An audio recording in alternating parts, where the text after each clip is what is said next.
Bonsoir à tous, donc on se retrouve comme prévu pour la conférence de presse de Rafinha. Il s'était exprimé juste avant Hansi Flick au sujet du match de demain qui va opposer le Bayern au Barça et on commence tout de suite avec la première question. Un journaliste lui dit « Match important contre le Bayern demain et ça va être spécial pour toi parce que si tu joues ça sera ton 100e match avec le Barça.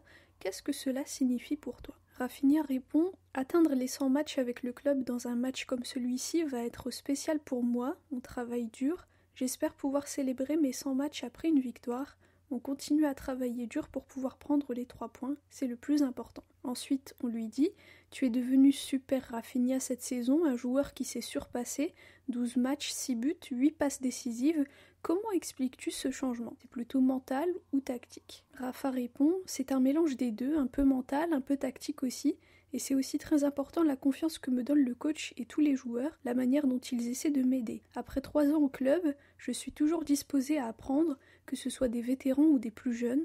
Je pense que j'ai commencé la saison avec une mentalité différente des autres années. Je savais que je devais m'adapter à d'autres postes pour pouvoir continuer à jouer au Barça et je suis très content et j'espère continuer comme ça. » Ensuite on lui dit « Il y a eu beaucoup de rumeurs durant les mercatos, comme quoi le club voulait te vendre, faire venir Nico Williams, etc. Cet été il y a eu sur Instagram une photo d'un maillot numéro 11 floqué Nico. Est-ce que tout ça t'a aidé à te renforcer encore plus pour te surpasser et devenir cette version de toi qu'on voit depuis le début de la saison? Et comment est-ce que tu as vécu tout cela ?» Rafinha répond « Par rapport à ce maillot, je l'ai vu et j'avais même commenté le post sur Instagram parce que j'ai trouvé ça marrant, comme une blague de mauvais goût. Au final, je pense que les gens doivent respecter les joueurs qui sont au club. On est là pendant toute la saison en donnant tout et voir une photo comme celle-là, ça ne te fait pas plaisir. Moi, je n'ai pas aimé parce que j'ai perçu ça comme un manque de respect envers moi et mon travail. Mais bon, les gens font ce qu'ils veulent, les maillots sont là et les gens peuvent floquer le numéro et le nom qu'ils veulent, mais moi je l'ai ressenti comme ça. Et non, ce n'est pas spécialement pour ça que j'ai changé et commencé la saison comme je l'ai fait. J'avais envie de donner le meilleur de moi-même pour le club en voyant le nombre d'années de contrat qu'il me reste avec le club. Ça, c'était crucial. Et j'ai commencé cette saison, comme je l'ai dit, en ayant conscience que je devais m'adapter à différents postes. Je fais toujours de mon mieux dans mon travail et si avant je travaillais à 100%, maintenant je donne 200% et mon but c'est de toujours donner le meilleur de moi-même pour le club. Ensuite, un journaliste lui dit « En plus de cette montée en puissance sur le terrain, tu es aussi devenu capitaine de l'équipe. Comment as-tu vécu le fait que tu aies été choisi par tes coéquipiers et est-ce qu'ils t'ont aidé dans le changement de mentalité ?» Rafa répond « C'est vraiment une énorme fierté de pouvoir porter le brassard, mais je pense qu'être capitaine, ce n'est pas seulement porter le brassard sur le terrain, c'est aussi être un capitaine dans le vestiaire, aider l'équipe dans tout, vétérans, jeunes, les écouter, voir comment ils vont, s'ils ont besoin de quelque chose. J'essaie d'aider tout le monde dans la mesure du possible, je suis toujours là et à disposition de l'équipe et je donne tout pour pouvoir les aider. Je suis ému et heureux d'être l'un des capitaines, ça signifie beaucoup pour moi. Il y a beaucoup de joueurs historiques qui ont porté ce brassard, qui ont écrit une belle page de l'histoire de ce club et je veux suivre leurs pas. » Ensuite, un journaliste lui dit « L'équipe est en très bonne forme, on peut même dire dans l'une des meilleures phases de ces dernières années. Cette semaine est très importante pour le match contre le Bayern et ce week-end contre le Real au Bernabéu. Comment l'équipe se sent après le 5-1 contre Séville et les scores précédents comme le 7-0 il y a quelques semaines? Est-ce que dans le vestiaire vous pensez être supérieur à vos adversaires ?» Rafinha répond « Je pense qu'on est meilleur qu'on ne l'était avant. C'est ça qu'on doit chercher à chaque fois vis-à-vis de nous-mêmes, nous améliorer à chaque match. C'est une semaine importante et spéciale, les joueurs qui veulent jouer dans un club aussi prestigieux que le Barça doivent bien se préparer pour ce défi. Ce sont les meilleurs matchs à jouer et je pense qu'on est prêt. On travaille dur pour pouvoir prendre les 3 points. Après ce match, on pensera au suivant. » Ensuite, on lui dit « Le Bayern a gagné lors des 6 derniers matchs qui l'ont opposé au Barça. Le club n'a pas pu marquer un seul but dans les 4 dernières confrontations. Est-ce que dans le vestiaire, il y a une envie de revanche particulière ?» Rafa répond « Pour moi, on ne le voit pas comme une revanche. Ce qui est passé.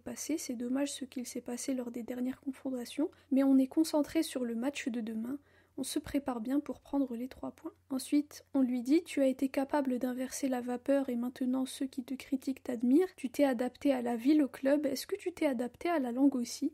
Quel est ton niveau de catalan? Rafinha répond: je le comprends bien. Si on me parle doucement, je peux comprendre le contexte de la phrase ou de la conversation. Quelques mots m'échappent, mais je peux comprendre la majorité. Je ne prends pas le risque de parler, mais je comprends bien. Et sur les critiques, nous les joueurs, on est toujours objet de critiques. On doit savoir faire face à cela. Et je me dis que même maintenant, malgré la bonne phase dans laquelle je suis, il y a sûrement quelqu'un qui me critique. C'est normal. Donc on doit être prêt à toujours recevoir des critiques, ne pas les écouter et continuer à travailler. Ensuite, on lui dit: tu disais tout à l'heure que tu apprends des vétérans et des plus jeunes aussi. Le joueur avec lequel tu as le plus de connexion sur le terrain, c'est Lamine. Qu'est-ce qu'on peut apprendre d'un jeune de 17 ans? Rafa répond: tu peux apprendre beaucoup de choses. Malgré son âge, il a déjà vécu beaucoup de choses dans le football, pas seulement en équipe première, mais aussi dans les catégories inférieures. On apprend toujours des autres joueurs, qu'ils soient plus âgés ou plus jeunes. On apprend les uns des autres. Ensuite, un journaliste lui dit: peu importe ce qu'il se passe demain et ce week-end, le groupe semble être bien rodé d'un point de vue mental. Il y a beaucoup de confiance dans le travail qui est fait par l'équipe grâce aux bons résultats. Rafinha répond: dans le football, il faut toujours être préparé aux 3 résultats possibles. Bien sûr qu'on veut toujours gagner, mais l'équipe en face aussi veut gagner. On doit être prêt mentalement si jamais les choses ne se passent pas bien durant le match. Mais je t'assure que l'équipe travaille à 100% pour prendre la victoire. Ensuite, on lui dit: tu as parlé de ton changement, passer d'un joueur critiqué à un joueur adulé et l'un des capitaines, très aimé par les fans. Est-ce que tu penses que le temps est arrivé pour toi de te considérer parmi les Brésiliens qui ont marqué l'histoire du club, comme Romario, Rivaldo, Ronaldo, Ronaldinho? Est-ce que tu vois ces joueurs comme des miroirs avec lesquels tu peux te comparer?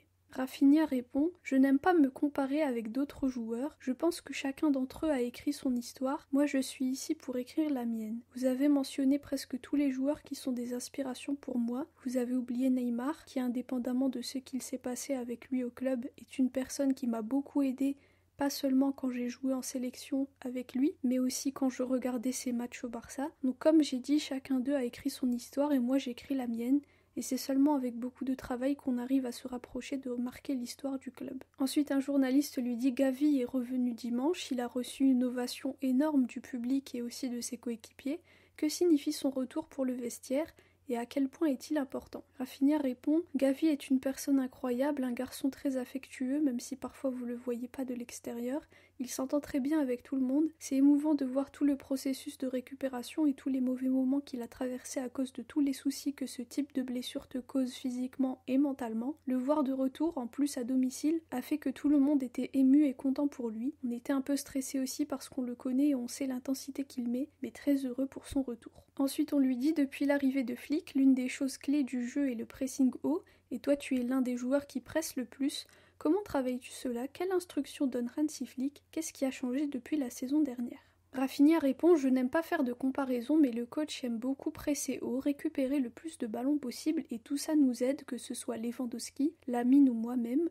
On est plus proche du but, donc c'est mieux, parce qu'on a plus de chances de marquer. C'est beaucoup plus facile de presser devant et essayer de voler des ballons et marquer que de devoir attendre derrière et ensuite courir presque tout le terrain pour marquer. Le coach veut toujours presser haut et garder le ballon le plus longtemps possible. Ensuite, on lui dit: la saison dernière, on t'a vu très affecté après la défaite contre le PSG en Ligue des Champions. Les choses ne se sont pas bien passées, vous y étiez presque, mais au final, vous n'avez pas pu atteindre les objectifs. Est-ce que de ce fait, cette saison, vous avez encore plus de motivation pour la Ligue des Champions à cause des larmes versées à ce moment-là? Rafinha répond: j'étais très triste après ce match parce qu'on était très proche d'arriver en demi-finale.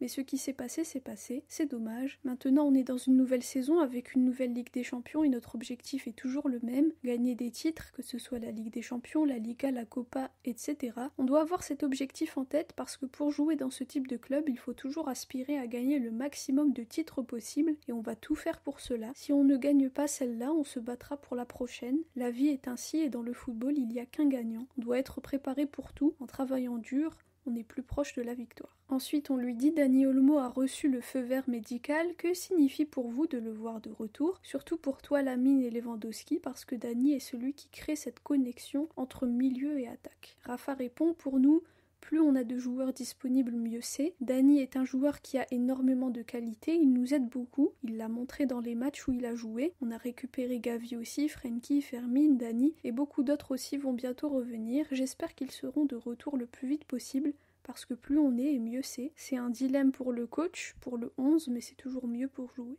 Et enfin la dernière question, on lui demande comment est le rôle de capitaine auprès des jeunes. Rafinha répond: je pense qu'être capitaine, comme je l'ai dit, c'est pas seulement avoir le brassard, c'est savoir gérer les différents moments dans ce type de match qui arrive. Ça pourrait facilement être une finale, pouvoir aider les jeunes à comprendre que c'est un match très difficile et compliqué, mais ce n'est pas un monstre à plusieurs têtes non plus. On peut très bien prendre les 3 points en jouant comme on sait le faire. On essaie de leur donner de la tranquillité pour qu'ils puissent jouer comme ils savent le faire, avec responsabilité. Voilà pour la conférence de presse de Rafinha avant le match de Ligue des Champions de demain entre le Barça et le Bayern. J'espère qu'on va enfin pouvoir prendre notre revanche. Personnellement, j'ai un peu peur, mais en même temps, je fais confiance à l'équipe et au coach et je pense qu'ils peuvent nous surprendre et revenir avec les 3 points. Dites-moi vous en commentaire comment est-ce que vous voyez ce match-là. Merci à tous pour votre écoute, pour vos commentaires, ça fait vraiment plaisir. On se retrouve demain après le match, j'espère vraiment une victoire. Merci encore une fois. Visca el Barça et Visca Catalunya.